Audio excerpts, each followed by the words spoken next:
خود ہمارے آقا و مولا صلی اللہ علیہ وسلم چونکہ حضرت ابراہیم کی نسل سے ہیں، تو آپ فرماتے ہیں کہ میں پاک پشتوں سے پاک رحموں کی طرف منتقل ہوا ہوں، یعنی میرے ددیال میں بھی سارے کے سارے اہل حق تھے، میرے ننیال میں بھی سارے کے سارے اہل حق تھے۔ تو اس لیے حضرت ابراہیم کے والد گرامی جو تھے وہ تارخ تھے، ان کا نام کیا تھا؟ تارخ تھا، اور وہ اللہ کے نیک بندے تھے، وہ بت پرست نہیں تھے۔ جو بت پرست تھا جس کو عام کتابوں میں آپ کے باپ کے طور پہ لکھا گیا، وہ باپ نہیں تھا بلکہ کون تھا؟ چچا تھا۔ اور عرب کے اندر یہ ایک عام انداز ہے گفتگو کرنے کا، چچا کو بھی باپ کہہ دیا جاتا ہے، تایا کو بھی باپ کہہ دیا جاتا ہے، جیسے ہم اپنی گفتگو میں بڑے ابو کہتے ہیں، چھوٹے ابو کہتے ہیں۔ تو اس کا یہ جو ہے نا وہ کریکشن کرنا ضروری ہے کہ جس سے حضرت ابراہیم کے مکالمات ہوئے ہیں قرآن مجید کے اندر بت پرستی کے حوالے سے، بت فروشی کے حوالے سے، وہ آپ کا حقیقی باپ نہیں بلکہ کون تھا؟ آپ کا چچا تھا۔ اور اسی کے لیے پھر آپ نے جو ہے وہ یہ بھی کہا تھا کہ میں آپ کے لیے بخشش کی دعا کروں گا، لیکن اللہ تعالیٰ نے اس سے منع کر دیا، اور حضرت ابراہیم نے بھی وہ بخشش کی جو دعا ہے وہ اپنی ترک کر دی، کیونکہ جب کسی کافر کے بارے میں یہ یقین ہو جائے کہ کفر پر ہی مرا ہے یا یہ کفر پر پکا ہے، تو اب اس کے لیے احکام اور ہو جاتے ہیں، اب اس کے لیے دعا کرنے کی، بخشش کی دعا کی اجازت نہیں ہوتی۔ آج کل بڑا جو ہے نا مطلب وسیع نظر کرنے کے لیے بعض لوگ کافروں کو بھی دعائیں دے رہے ہوتے ہیں، ان کے لیے بھی جناب وہ جنت کی دعا کر رہے ہوتے ہیں اور ریسٹ ان پیس کی دعائیں کر رہے ہوتے ہیں۔ اسلامی غیرت کا تقاضا یہ ہے کہ قرآن و سنت کے احکام کو سمجھا جائے اور ان کو فالو کیا جائے۔ اللہ تعالیٰ کا یہ واضح قرآن مجید میں بار بار ارشاد ہے کہ والعاقبۃ للمتقین، یا اس طرح کے مفاہیم جو ہیں، آخرت اچھی آخرت صرف کن کے لیے ہے؟ ایمان والوں کے لیے اور تقوی والوں کے لیے۔ تو یہ مسئلہ بھی ذہن میں رکھنا چاہیے۔ وہ آپ کا چچا تھا، وہ آپ کا باپ نہیں تھا۔ حضرت ابراہیم کی جب ولادت ہونے والی تھی، کیونکہ ہم نے نمرود کو زیادہ جو ہے وہ گفتگو کا حصہ رکھنا ہے، آپ کی جب ولادت ہونے والی تھی تو نمرود جو بادشاہ تھا، اور بادشاہ بھی ایسا کہ پوری دنیا پر اس کی بادشاہی تھی۔ جن 4 بادشاہوں کو پوری دنیا پر بادشاہی ملی ہے، ان میں سے 2 کافر تھے اور 2 مسلمان تھے۔ کافروں میں سے ایک نمرود تھا اور دوسرا بخت نصر تھا۔ گزشتہ دنوں میں شداد کے بارے میں بھی ہم نے کہا تھا کہ وہ بہت بڑا بادشاہ تھا، لیکن پوری دنیا پر جس کو بادشاہی ملی وہ ایک نمرود تھا کافروں میں سے، اور دوسرا بخت نصر تھا۔ اب حضرت ابراہیم علیہ السلام کی جب ولادت کا وقت قریب آیا تو نمرود نے ایک خواب دیکھا کہ ایک ستارہ طلوع ہوا ہے جس کے آگے سب سورج بھی ماند پڑ گئے ہیں، سب چاند بھی بے نور ہو گئے۔ اس نے کاہنوں سے، نجومیوں سے، چونکہ یہ قوم ستارہ پرست تھی، ستاروں کو اور بتوں کو پوجتی تھی، اور تیسرا ان کے گلے نمرود پڑا ہوا تھا، وہ الگ سے خدا بنا ہوا تھا۔ ستارے بھی خدا، مورتیاں بھی خدا، اور تیسرا بادشاہ ان کے گلے پڑا ہوا تھا، کہتا تھا میں بھی خدا ہوں، مجھے بھی پوجنا ہے۔ اس نے جب یہ خواب دیکھا تو بڑا پریشان ہوا، اور اس نے پوچھا نجومیوں اور کاہنوں سے، اس کی تعبیر پوچھی تو انہوں نے کہا کہ تیری سلطنت میں ایک ایسا بچہ پیدا ہوگا جو تیری سلطنت کی بربادی کا سبب بنے گا۔ تو اس ظالم نے حکم دے دیا کہ جیسے حضرت موسیٰ علیہ السلام کے حوالے سے قرآن نے بتایا، حضرت ابراہیم کے معاملے میں بھی ایسا ہوا۔ اس نے حکم دیا کہ جو بچہ پیدا ہو قتل کر دیا جائے۔ اب درس کیا ہے اس میں ہمارے لیے؟ درس یہ ہے کہ انسان ایک مختصر سی حکومت کے لیے، مختصر سی کرسی کے لیے، جس کرسی کے اوپر یوں آپ کہیں کہ ریشم کی چادر تو نظر آتی ہے، لیکن اس ریشم کی چادر کے نیچے ان گنت کانٹے کسی کو نظر نہیں آتے۔ حکومت کی کرسی آسان نہیں ہے، صرف آپ کو سجی سجائی نظر آتی ہے، اس کی سجاوٹ کے نیچے جتنے کانٹے ہیں نا، وہ جو اس پر بیٹھ کر ایک دفعہ اٹھ جاتا ہے نا، اس کو پتہ چلتا ہے کہ پھر اس پر کیا بیتتی ہے۔ اس بد نصیب اور ظالم نے مختصر سی حکومت کے لیے ہزاروں بچے قتل کروا دیے، لیکن جس کو اللہ تعالیٰ رکھے اسے کون چکھے۔ حضرت ابراہیم علیہ السلام کی والدہ جو تھی نا، ان کی عمر چھوٹی تھی، اور چھوٹی عمر کی بنا پر شادی تو ان کی ہو گئی تھی، کسی کو اتنا خیال بھی نہیں بیتا کہ ان کے ہاں بچہ بھی ہو سکتا ہے، اور اللہ نے ظاہر بھی ہونے دیا آپ کے حمل کو۔ جب آپ کی دنیا میں ولادت کا وقت قریب آیا تو ان کی جو ان کی والدہ تھی، ان کے والد صاحب نے جنگل میں پہلے سے ایک تہہ خانہ بنا دیا ہوا تھا، اللہ کی طرف سے یہ نظام تھا، وہ وہاں پر تشریف لے گئے اور وہیں پر آپ کی ولادت ہوئی اور وہیں پر آپ پرورش پاتے رہے۔ اور یہ دیکھیے کہ اللہ تعالیٰ جب جس بھی ظالم کو کسی انجام تک پہنچانا چاہتا ہے تو پھر کسی نہ کسی ذریعے سے اللہ تعالیٰ جو ہے وہ اپنے بندوں کو کھڑا کر ہی دیتا ہے، یہ اس کا نظام قدرت ہے۔ کوئی جتنا مرضی روکنا چاہے لیکن رب کی قدرت کا کوئی مقابلہ کر سکتا نہیں ہے۔ حضرت ابراہیم علیہ السلام جب بڑے ہو گئے، ادھر جو نمرود تھا، یہاں ایک اور درس کا اور ایک نصیحت کا پوائنٹ میں آپ کے سامنے رکھوں۔ نمرود شوکدہ باز انسان تھا، یعنی وہ بڑے عجیب و غریب معاملات دکھا دیتا تھا، حتیٰ کہ سیدی اعلیٰ حضرت رحمۃ اللہ تعالیٰ نے لکھا ہے اس کے محل کے دروازے کے آگے ایک درخت تھا، اس درخت کی بظاہر کوئی چھاؤں نہیں تھی، لیکن جیسے کوئی شخص اس درخت کے نیچے آ کے بیٹھتا تو وہ اس ایک بندے کی چھاؤں کا انتظام ہو جاتا، 2 بندے ہوتے تو 2 کا انتظام ہو جاتا، 10 ہوتے تو 10 کا ہو جاتا، 100 ہوتے تو 100 کا ہو جاتا، 1000 ہوتے تو 1000، 1,00,000 بندہ اگر اس درخت کے پاس آ جاتا، 1,00,000 بندے کی چھاؤں کا انتظام ہو جاتا۔ لیکن جیسے ہی 1,00,000 سے اوپر ہوتا تو پھر سارے دھوپ میں چلے جاتے۔ یہ شوبدہ تھا، نمرود کا یہ جادو تھا۔ آج بھی ایسے کئی شوبدہ باز ہمارے معاشرے میں موجود ہیں اور ہماری عوام ان کے آگے پاگل کرنے کے لیے تیار ہے۔ ہماری عوام آؤ دیکھتی ہے، نہ دیکھتی ہے، فوراً پیر بنانے کے لیے جناب تیار ہوتی ہے۔ میں نے جب ولی اللہ کا یہاں پر درس دیا تھا، اس کی میں نے قرآن سے صفات بیان کی تھی کہ اولیاء کی صفات اصل وہ ہیں جو قرآن اور حدیث میں آئی ہیں۔ یہ شوبدے بازیاں دکھانا یہ اولیاء کی صفات نہیں ہے۔ حقیقی اولیاء کو اللہ کرامت عطا فرماتا ہے، اس کا انکار نہیں ہے، لیکن ہر جو بندہ کرتب دکھا دے وہ ولی بھی ہو، یہ کوئی گارنٹی کی بات نہیں ہے۔ تو نمرود نے تو ایسے شوبدے جناب دکھا کے عوام کو اپنا گرویدہ بھی بنایا ہوا تھا، پھر ظالم بھی تھا، لوگ ڈرتے بھی تھے، اس کو غلام ماننے پر مجبور بھی تھے، جبکہ حقیقت میں ایسا کچھ بھی نہیں ہے۔ قوم نمرود کو بھی خدا مانے بیٹھی تھی، قوم ستاروں کو بھی خدا مان رہی تھی، قوم بتوں کو بھی خدا مان رہی تھی۔ اب حضرت ابراہیم علیہ السلام کی یہ دعوت سنیے، اور کتنی خوبصورت آپ کی دعوت ہے، دلائل کتنے خوبصورت ہے۔ جب آپ نے دیکھا نا کہ یہ خود ستاروں کو پوچھتی ہے، چاند سورج کے پیچھے بھاگ رہی ہے، تو آپ نے بڑے ہی مصلحانہ انداز میں اور بڑے مدبرانہ انداز میں اپنے ان کو تنبیہ کرنے کے لیے، ان کو متنبہ کرنے کے لیے آپ نے کہا کہ جس کو تم خدا مانتے ہو۔ آپ نے دیکھا قرآن فرماتا ہے فلما جن علیہ اللیل رأى کوكبا، آپ نے ایک تارا دیکھا، ستارہ نکلا ہوا ہے، آپ نے فرمایا قال ھذا ربی، یہ میرا رب ہو سکتا ہے، تم اسی کو رب مانتے ہو نا، میں بھی تو تمہارے جیسا ہوں، تم بھی انسان ہو، میں بھی انسان ہوں، بندہ ہونے کے لحاظ سے اگر تم اس کو خدا مان رہے ہو تو کیا یہ ستارہ جس کو تم خدا مانتے ہو کیا یہ میرا رب ہو سکتا ہے؟ فلما افل قال لا احب الافلین، جب وہ ستارہ ڈوب گیا تو ہم نے فرمایا ڈوبنے والوں کو میں پسند ہی نہیں کرتا، ڈوب جانے والا میرا رب کیسے ہو سکتا ہے؟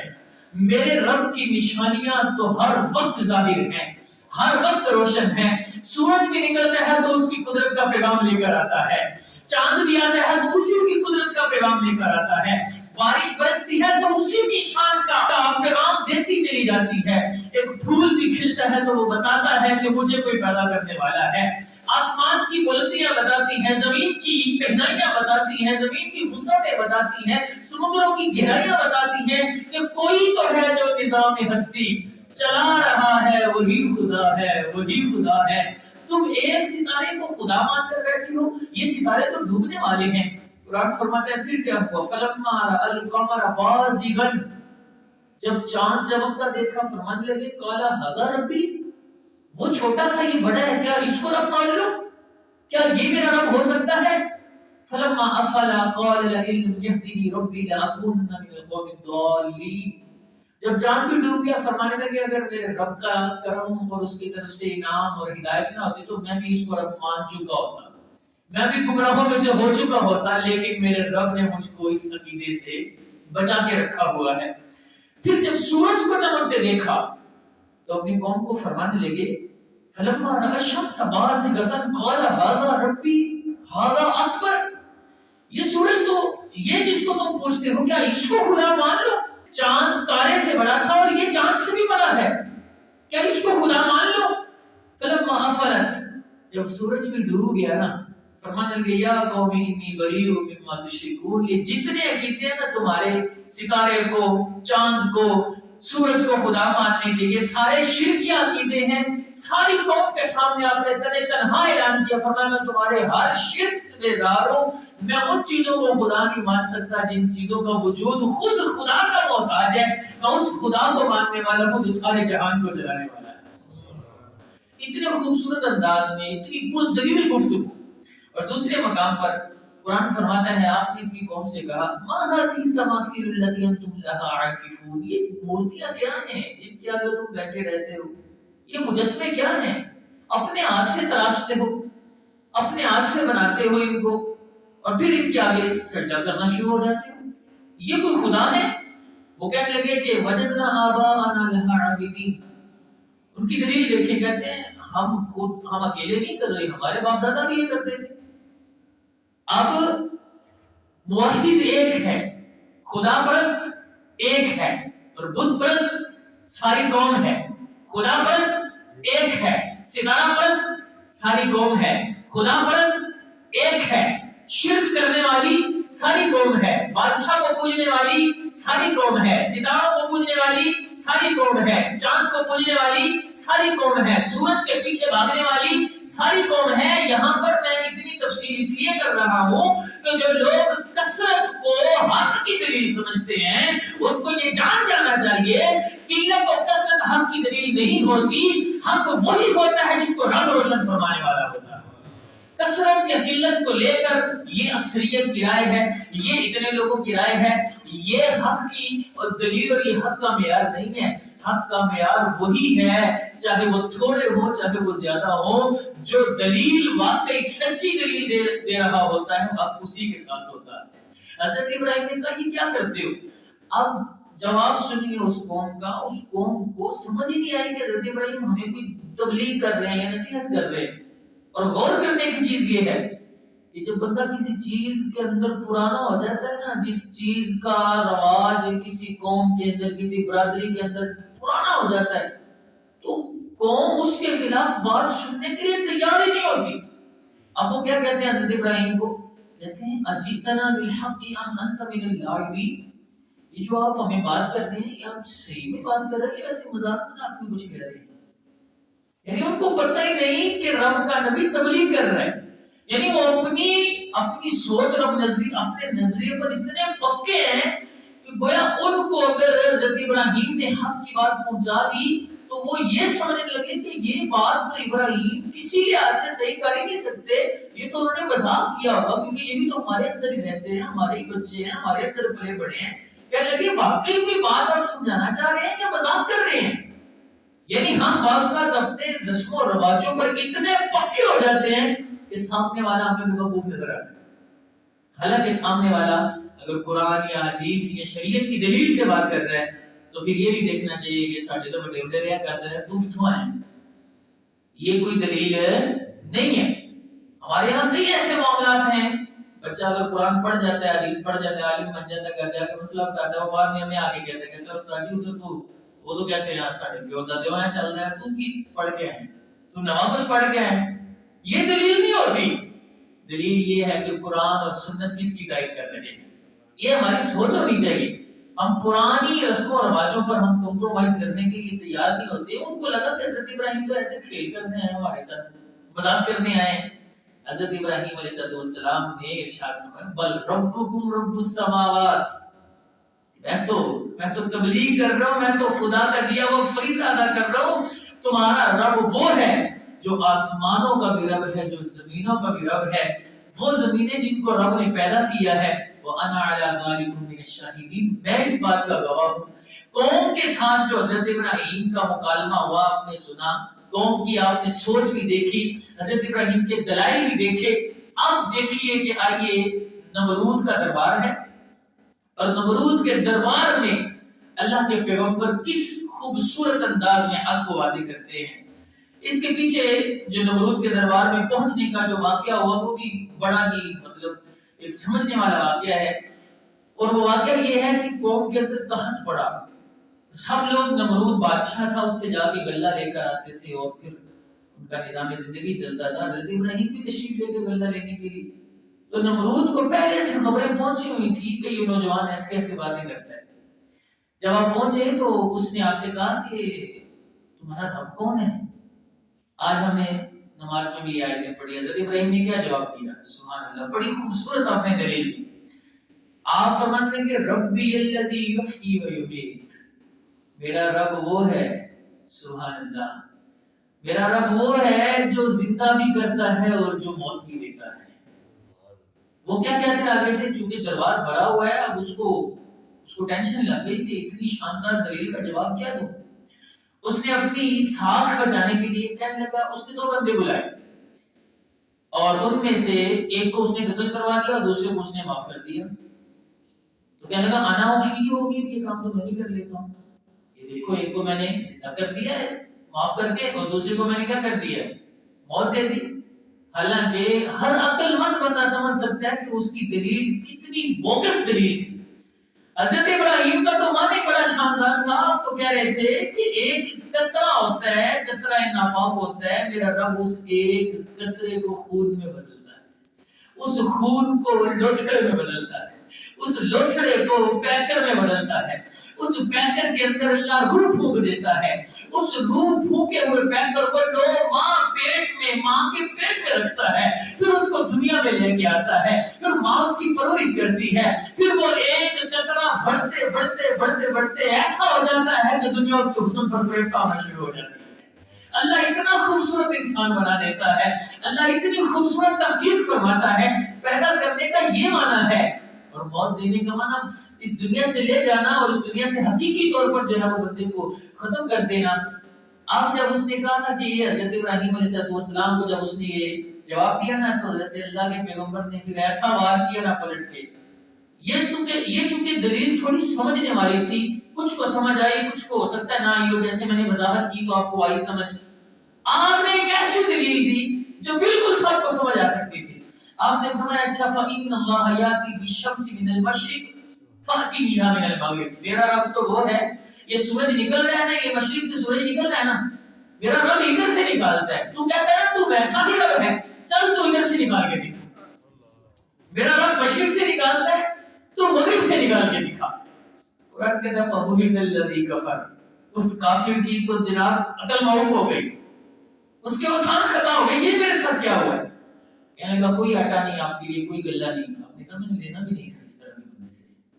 آپ تشریف لے گئے واپس، اب واپس جا رہے ہیں، گھر جا رہے ہیں، رستے سے آپ نے خالی بوریاں تھی، آپ نے کہا گھر والے کیا سوچیں گے، آپ نے ان بوریوں میں ریت بھری اور جا کے گھر رکھ دی اور سو گئے۔ جب اٹھے تو کھانا تیار تھا، میں پوچھا یہ راج کہاں سے آیا؟ کہنے لگے آپ ہی تو لے کر آئے تھے، آپ ہی تو لے کر آئے تھے۔ اللہ اکبر، آپ کو سمجھ آ گئی کہ جو رب کا ہو جاتا ہے نا، پھر رب اس کو کبھی بھی محتاج نہیں رہنے دیتا۔ یہ رب کی قدرت تھی نمرود کے دربار میں لے جانا اور اپنی قدرت کا، اپنی توحید کا اعلان کروانا، اور پھر اس کو اپنی کتاب لا ریب میں قیامت تک کے لیے جاری فرما دینا۔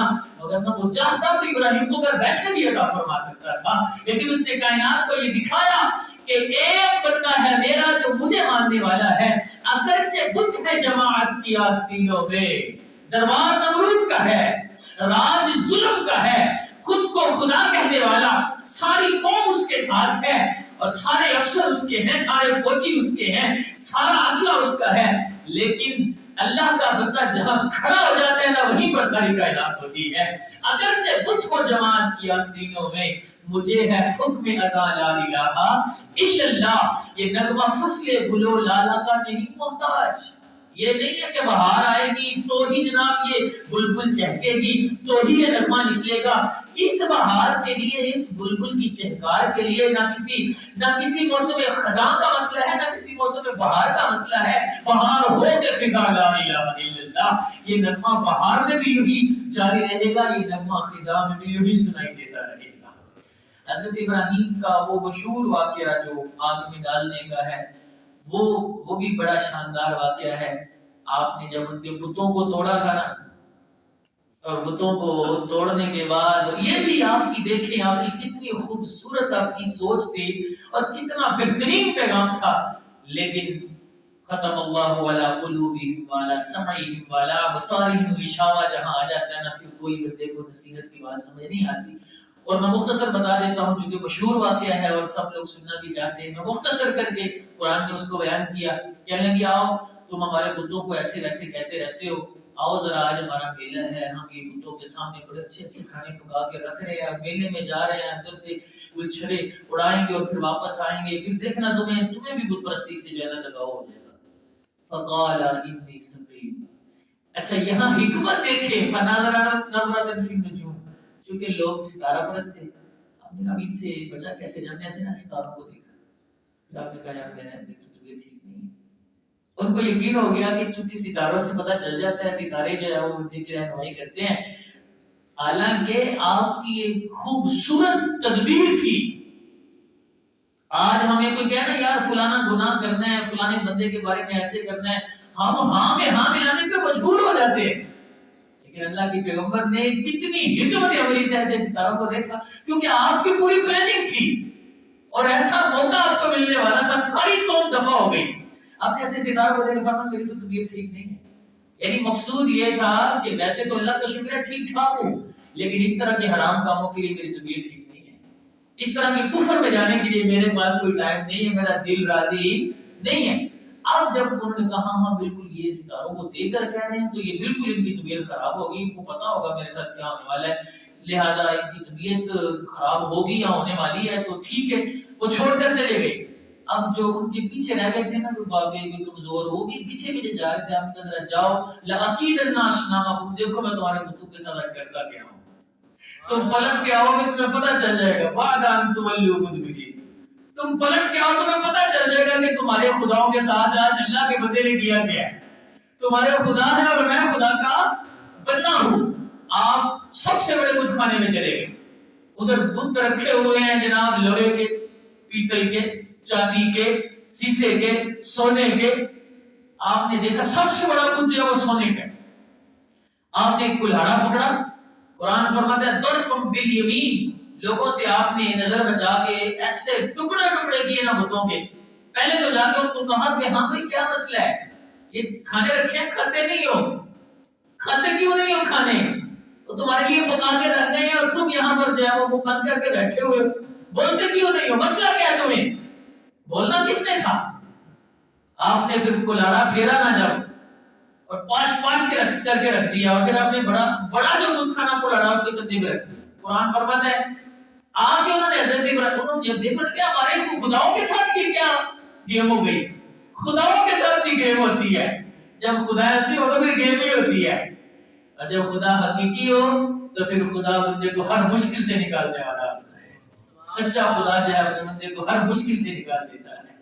شکر کرو اللہ کا شکر ادا کرو کہ اللہ تعالیٰ نے ہمیں ان کفریات سے، ان شرکیات سے اور ان گھٹیا ترین حرکتوں سے بچایا ہوا ہے، ہمیں انسان بنایا ہوا ہے. ہم اپنے ہاتھوں سے جناب خود ہی خدا خریدے. اپنا سیل لگی 10 روپے کا خدا، 20 روپے کا خدا، 50 روپے کا خدا، 100 کا خدا. ارے یہ خدا ہے، یہ خدا ہے جو 10 روپے کا بک رہا ہے. یہ خدا ہے جس کو گندے گارے سے بنا کے اس کے آگے سجدے ہو رہے ہیں. اس مٹی کا بھی کیا نصیب ہے یار، خود ہی اس کو بنایا اور خود ہی اس کے آگے جناب جھکے ہوئے. الحمدللہ ہم اللہ کا شکر ادا کرتے ہیں لاکھ مرتبہ کہ اللہ تعالیٰ نے رسول اللہ کے صدقے ہمیں ہر ایسی نحوست اور ایسی نجاست سے محفوظ فرما کر، ہمیں تو حکم یہ ہے نماز میں آؤ تو ظاہر کو بھی پاک کر کے آؤ، باطن کو بھی پاک کر کے آؤ. رب کی بارگاہ میں جب کھڑے ہو جاؤ گے تو پھر کھڑے نماز میں ہوگے لیکن اللہ لذت معراج کی عطا فرما رہا ہے. الصلاۃ معراج المومنین. حضرت ابراہیم نے توڑ کے جناب ان کی ایسی کی تیسی کر کے سب سے بڑا جو بت تھا نا اس کے کلاڑا اس کے کندھے پہ رکھا. اب وہ کہ دیکھ رہے یہ کیا ہوا ہے،